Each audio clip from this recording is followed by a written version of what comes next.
Magandang umaga mga bata. Ako si Teacher Karina at masaya akong samahan kayo sa isang makabuluhang talakayan sa araw na ito sa Araling Palipunan 3 sa paksang mga lalawigan sa Cordillera Administrative Region o CAR. Bago natin simulan ang talakayan, atin munang alamin ang mga layunin para sa araling ito. Una, natutukoy ang 6 na lalawigan sa CAR. Ikalawa, nasasabi ang kabisera ng bawat lalawigan at ang pangatlo, natatalakay at nalalaman ang mga katangian ng bawat lalawigan. Ngunit bago natin pag-aralan ang mga lalawigan, kilalanin muna natin ang buong rehiyon ng CAR. Kung titingnan natin ang mapa ng Pilipinas, ang rehiyon ng CAR ay matatagpuan sa Hilagang Luzon. Ang rehiyon ay nabuo noong Hunyo 15, 1987 sa pamamagitan ng Executive Order o EO bilang 220 na nilagdaan ng nooy Pangulong si Corazon C. Aquino. Ang rehiyong ito ang tirahan ng mga katutubong tribo na tinatawag na Igorot o mga taong naninirahan sa kabundukan. Ang rehiyon ng CAR ay binubuo ng 6 na lalawigan: ang Apayao, Abra, Kalinga, Mountain Province, Ifugao at Benguet. Ang rehiyon ng Cordillera ay napaliligiran ng mga lalawigan ng Ilocos Norte at Cagayan sa hilaga, Pangasinan at Nueva Vizcaya sa timog, Lambak ng Cagayan o Isabela sa silangan at ang rehiyon ng Ilocos sa kanluran. Ito lamang ang rehiyon sa Pilipinas na hindi napaliligiran ng tubig. Ngayong alam na ninyo kung ano ang rehiyon ng CAR, handa na ba kayong kilalanin ang bawat lalawigan nito? Halina't simulan natin ang ating paglalakbay mula Apayao pababa hanggang sa Benguet. Kaya, ang unang lugar na ating bibisitahin ay ang lalawigan ng Apayao. Ang kabisera ng Apayao ay ang Kabugaw. Alam niyo ba na tinatawag ang Apayao na Cordilleras Last Nature Frontier? Ito'y dahil napakarami pa nitong mga gubat na hindi pa nasisira. Kaya naman, may mga agilang natuklasang naninirahan dito. Patunay ito na balanse ang ecosystem ng probinsya. Ang mga pamayanan sa lalawigang ito ay matatagpuan sa mga bundok at kapatagan. Mayroon itong 7 bayan kagaya ng nakikita ninyo sa mapa. Karamihan sa mga nakatira rito ay mga magsasaka, tagapag-alaga ng hayop at manggagawa. Ang Apayao ay may lawak na 4,413.35 kilometro kwadrado. Narito ang ilan sa mga sikat na pasyalan sa naturang lalawigan. Ang una ay ang Manakota Cave and Underground River at ang Bayugaw Falls na matatagpuan sa Luna, Apayao. Maganda ang Apayao, di ba? Ngayon, lilipad naman tayo sa lalawigan ng Abra. Ang kabisera ng Abra ay ang bayan ng Benguet. Mayroon itong 27 bayan. Ito ang lalawigan na may pinakamaraming bayan. Ang Abra ay kilala bilang Natural Dye Capital of the Philippines dahil ang mga tao rito ay magagaling gumawa ng mga produkto mula sa kawayan at tela na kinukulayan gamit ang mga natural na sangkap. Mayaman din sila sa mga anyong tubig tulad ng malawak na ilog Abra. Narito ang mapa ng buong probinsya ng Abra, kasama ang ilan sa mga sikat na pasyalan sa naturang lalawigan katulad ng Kasamat Hill National Park na matatagpuan sa Bangged, Abra.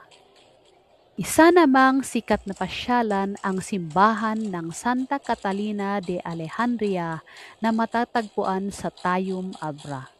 Ito ay isang simbahang Katoliko Romano na estilong baroko na ginawa noong ika-19 na taon. Ang Abra Provincial Hall naman ay matatagpuan sa kabisera ng lalawigan, ang Bangged Abra. Ang panghuli ay ang napakalawak na ilog sa Abra, ang Abra River. Ngayon, bibisita naman tayo sa lalawigan ng Kalinga. Ang Kalinga ay binubuo ng 7 bayan at nag-iisang lungsod. Ang kabisera nito ay ang lungsod ng Tabuk o Tabuk City. Naging lungsod ang Tabuk sa bisa ng Republic Act 9404 na nilagdaan noong March 23, 2007. Ang lalawigan ay kilala sa makukulay na kultura, matatapang na mandirigma noon at ang sikat na mambabatok ngayon na si Apo Wang-od. Sikat din sila sa kanilang weaving o paghahabi ng telang may dominanting kulay na pula. Narito ang mapa ng probinsya ng Kalinga. Narito naman ang pinakasikat na pasyalan sa lalawigan, ang Ilog Chico. Dito ginaganap ang sikat na white water rafting kagaya ng nasa larawan na karaniwang dinarayo ng mga dayuhang turista. Mahilig ka ba sa adventure? Tara sa Kalinga! Tuloy naman tayo sa lalawigan ng Mountain Province. Ang kabisera ng Mountain Province ay ang bayan ng Bontoc. Binubuo ito ng 10 bayan.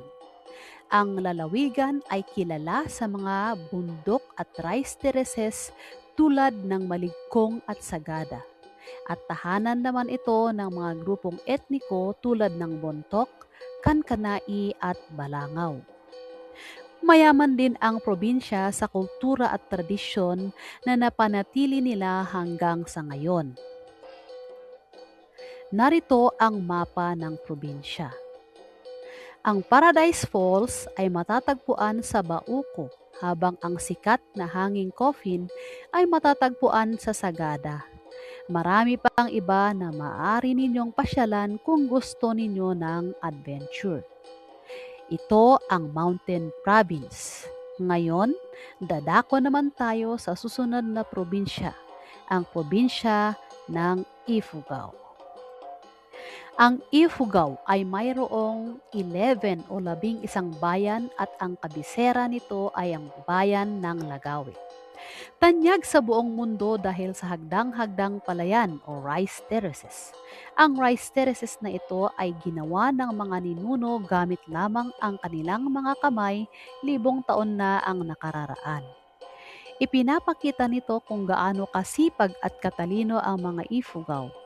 Itinuring noon na 8th wonder of the world ang Ifugao dahil sa mga rice terraces at bilang pagkilala rin sa galing ng ating mga ninuno. Ngunit para sa ating kaalaman, ang bansag na 8th wonder of the world ay hindi isang opisyal na titulo kundi isang bansag lamang. Ang opisyal at international na titulong naigawad sa Ifugao ay ang pagiging UNESCO World Heritage Site. Narito ang mapa ng lalawigan ng Ifugao. At makikita rin natin ang ilan sa mga sikat na pasyalan sa Ifugao tulad ng Bagni Falls na matatagpuan sa Kiangan at ang Hapaw Hot Spring na matatagpuan naman sa Hungduan. Ang panghuling larawan ay ang rice terraces kung saan tayo nakilala bilang 8th wonder of the world noon. Ang larawang ito ay kuha sa Chumang Mayuyaw, Ifugao. Kung nais mong makita ang mga kaibang ganda ng Ifugao, tara, pasyal na. At ang huling lalawigan pero hindi naman papahuli ay ang lalawigan ng Benguet.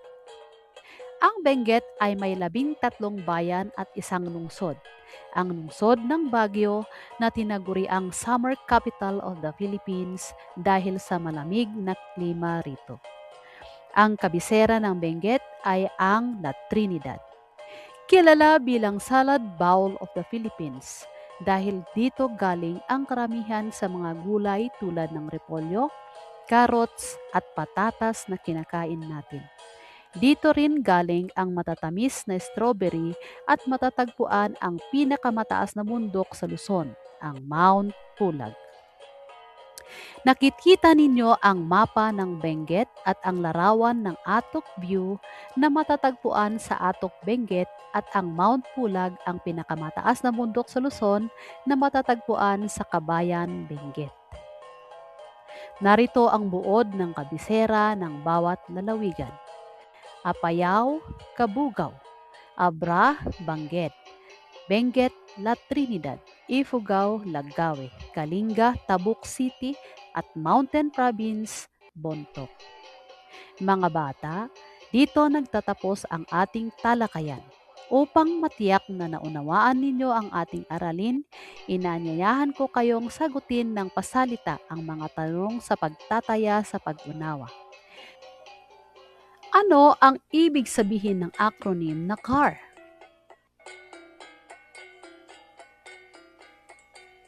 Ano ang inyong sagot? So, ang ibig sabihin ng acronym na CAR ay Cordillera Administrative Region. Ilang lalawigan ang bumubuo sa CAR?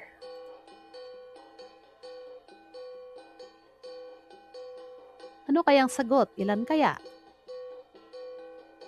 6 na lalawigan. Ano ang kabisera ng Mountain Province?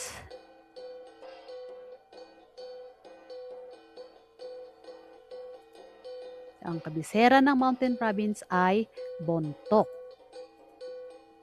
Ano ang kabisera ng Apayao?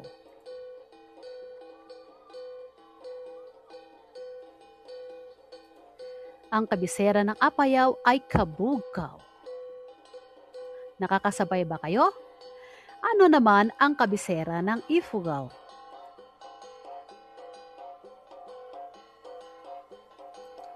Ang kabisera ng Ifugao ay Lagawe. Ano ang kabisera ng Abra?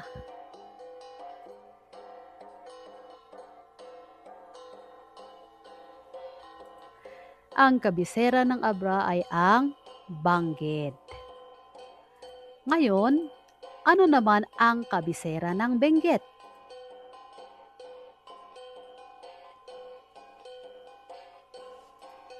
So, ang kabisera ng Benguet ay ang La Trinidad.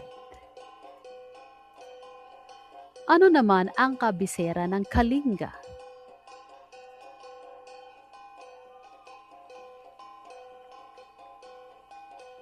Ang sagot ninyo? Siyempre, Tabuk City. Anong lalawigan ang tinaguriang salad bowl of the Philippines?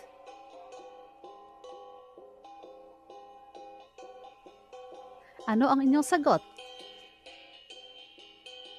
So, ang tinaguriang salad bowl of the Philippines ay ang Benguet o lalawigan ng Benguet. Nakakasabay ba kayo? Panghuling tanong. Anong lalawigan naman ang tinatawag na Cordillera's Last Nature Frontier?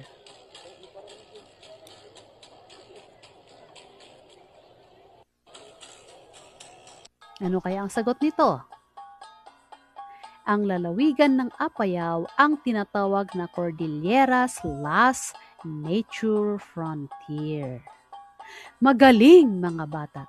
Ngayon, tiyak ko na naunawaan na ninyo ang ating aralin. Maraming salamat sa inyong panonood. Sana ay naging makabuluhan ang ating paglalakbay sa 6 na lalawigan ng Cordillera.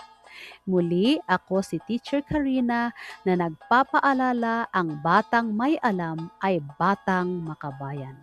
Hanggang sa muli nating klase grade 3, paalam!